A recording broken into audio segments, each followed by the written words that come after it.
학생의 죽음 앞에서 더 이상 침묵하지 않겠습니다. 안녕하십니까. 국회 교육위원회 소속 조국혁신당 강경숙 의원입니다. 오늘 우리는 아이들의 생명을 지키기 위한 최소한의 법적 장치를 만들기 위해서 이 자리에 섰습니다.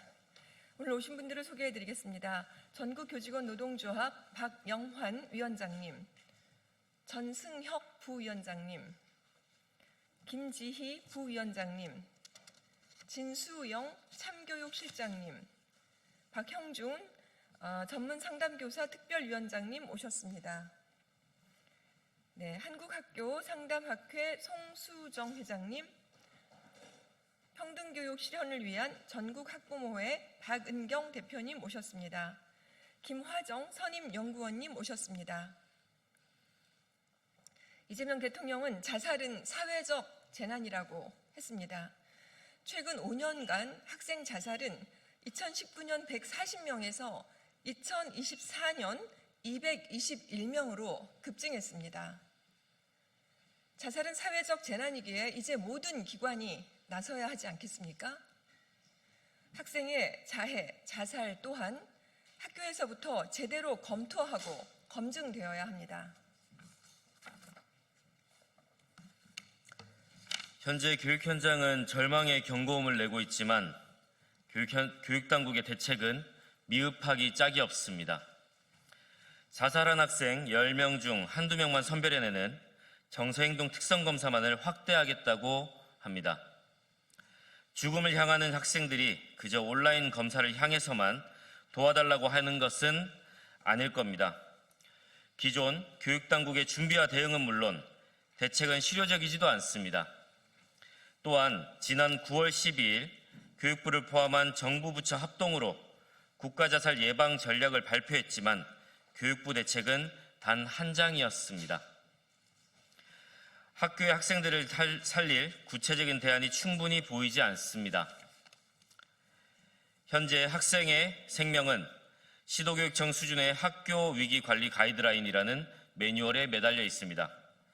현재 시행 중인 자살 예방 및 생명 존중, 문화 조성을 위한 법률은 모든 국민을 대상으로 한 복지의료 중심 법률입니다. 학교 현장에서 발생하는 자해, 자살 사건을 예방하고 회복시키는데 필요한 교육적 대응 체계와 행정적 강제력은 담고 있지 않습니다. 선언적 문구에서 끝날 것이 아니라 특별 대책이 필요합니다. 세계보건기구 WHO는 자살 대응 단계를 6단계로, 우리나라 보건복지부는 4단계로 운영합니다. 그러나 교육부는 예방, 발견, 상담, 치료 3단계만을 남겼습니다. 사후 공동체 회복은 어디에도 찾을 수 없습니다. 학교는 학생의 눈빛 하나, 숨 하나로 위기를 감지할 수 있는 생명의 현장입니다. 자살, 자해 위기 상황이 발생했을 때 학교는 즉각적인 대응이 가능한 유일한 공간입니다. 학교에서 우리는 다시 학생을 잃을까 두렵습니다. 하지만 여전히 학교 안에 학생 자해와 자살에 대해 복지와 의료적 접근만 머무르고 있는 게 현실입니다. 이제는 형식적 지침이 아니라 사전 예방, 조기 발견, 개입, 사후 공동체 회복에 전 과정에 대한 특별 대책이 필요합니다.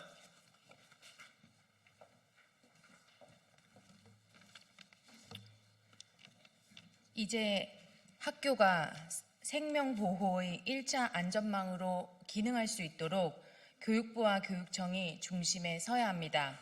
그래야 학교가 든든하게 학생들을 지킬 수 있습니다.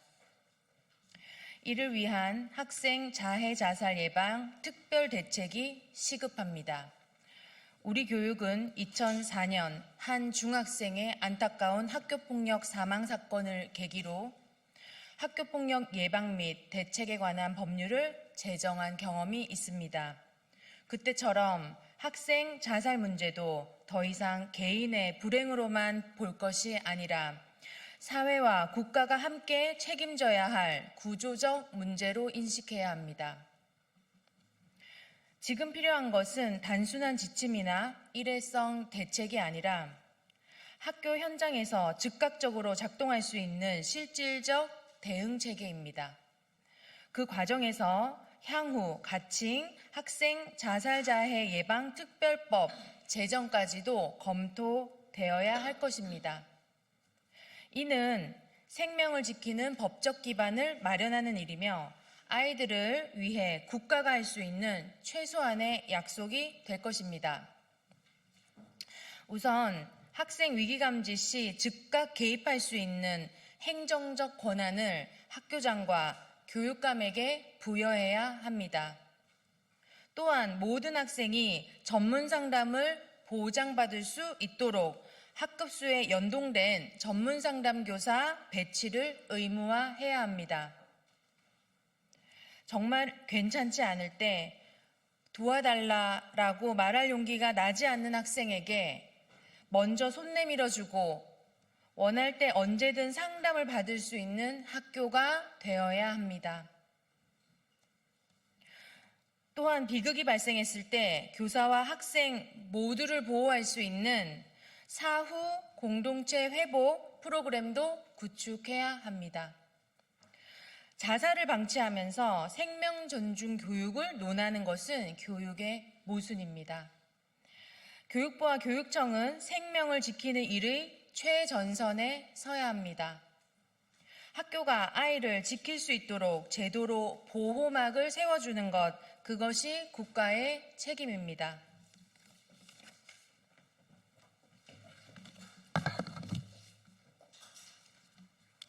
우리 아이들은 가정에서 부모가 가장 먼저 챙겨야 합니다. 그리고 학교와 지역사회가 함께 손잡고 우리 아이들을 돌봐야 합니다. 교육부와 교육청에서도 여러 교육 정책을 내놓고 있지만 어떤 정책보다 먼저 지켜야 할 건 우리 아이들의 생명과 안전입니다. 아무리 공부를 열심히 하고 성실하게 학교 생활을 해도 내 옆 친구가 힘들어하다가 무너지기 시작한다면 모두가 너나 없이 나서야 합니다. 그때 방향을 잡아주는 것이 교육당국의 제도입니다. 특히 학교는 우리 아이들이 하루 중 가장 오래 머무는 곳입니다. 선생님과 친구들은 어려운 학생들이 무언가 이상하다는 신호를 보낼 때 제일 먼저 알아차릴 수 있습니다. 그렇기 때문에 학교가 아이들이 마음을 살피고 돌 수 있도록 든든한 제도와 지원이 꼭 필요합니다. 아이들이 서로 존중하고 학교가 안전하고 따뜻한 공간이 되려면 이제는 교육부가 나서서 제대로 된 대책을 세워야 합니다.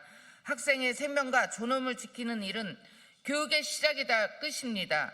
우리는 더 이상 학생의 죽음 앞에서 침묵하지 않겠습니다. 학생의 죽음이 통계가 아닌 외침으로 남도록 우리 모두의 힘을 합쳐 아이들의 삶을 지켜내겠습니다.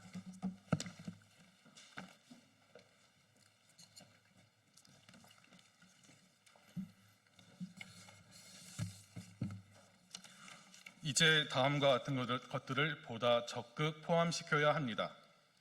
첫째, 현재 매뉴얼로 되어 있는 학생 자살 자해 예방과 관련 내용에 사전 사후는 물론 거시와 미시적 관점을 모두 포함시켜야 합니다. 이를 제대로 추진하기 위하여 교육부와 교육청의 책임과 지원도 지금보다 훨씬 명확해야 합니다. 둘째, 학생 위기 감지 시 즉각 개입할 수 있는 행정 권한을 교육감과 학교장에게 부여해야 합니다. 교육감과 학교장이 권한을 가지고 책임 있게 개입해야만 이 문제를 예방하고 풀어갈 수 있습니다. 셋째, 모든 학생이 전문 상담을 보장받을 수 있도록 학급수에 연동된 전문 상담교사 배치를 의무화해야 합니다. 전문 상담교사는 학생 자살, 자해 문제를 해결할 최전선의 교육 전문가입니다. 넷째, 심각한 사안의 경우 외부 의료 시스템과 연결될 수 있도록 시스템 구축을 의무화해야 합니다.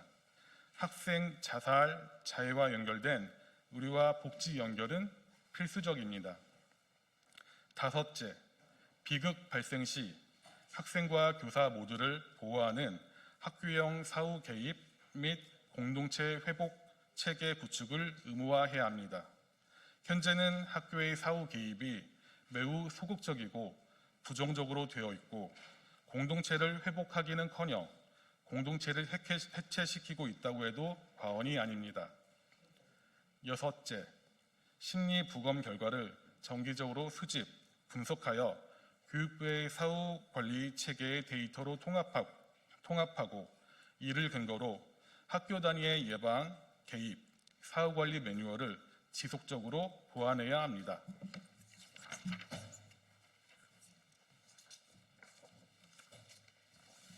이제 우리는 어려운 학생을 대하며 왜 그랬을까가 아니라 어떻게 살아갈까를 얘기해야 할 때입니다. 가정과 학교와 지역사회에서 우리 학생들에게 괜찮니? 라고 물어주십시오. 힘든 일을 토로할 때 괜찮아, 그런 일이 있었구나 라고 먼저 공감해 주십시오. 그리고 선을 먼저 내밀고 소통해 주십시오. 이재명 대통령이 말한 것처럼 학생 자살과 자해 예방에 대한 교육당국의 자세는 이제 선택이 아니라 반드시 이행해야 할 책임입니다. 저도 우리 학생들을 살릴 수 있도록 특별 대책 마련에 최선을 다하겠습니다. 저는 꿈을 꿉니다. 혼자 외롭게 무너져가는 아이들이 있을 때 서로 손을 내밀어주고 함께 어깨 걸고 서로 위로해주며 하나가 되는 것이죠. 혼자 외롭지 않도록, 그렇게 두지 않도록 하는 사회를 꿈꿉니다. 몇 년 후에는 학생의 자해, 자살이 줄어들고 있다. 사라져가고 있다. 이런 이야기를 전해 들을 수 있도록 함께 노력합시다. 국민과 학부모님들의 깊은 관심과 동참도 간곡하게 부탁드립니다. 이상입니다.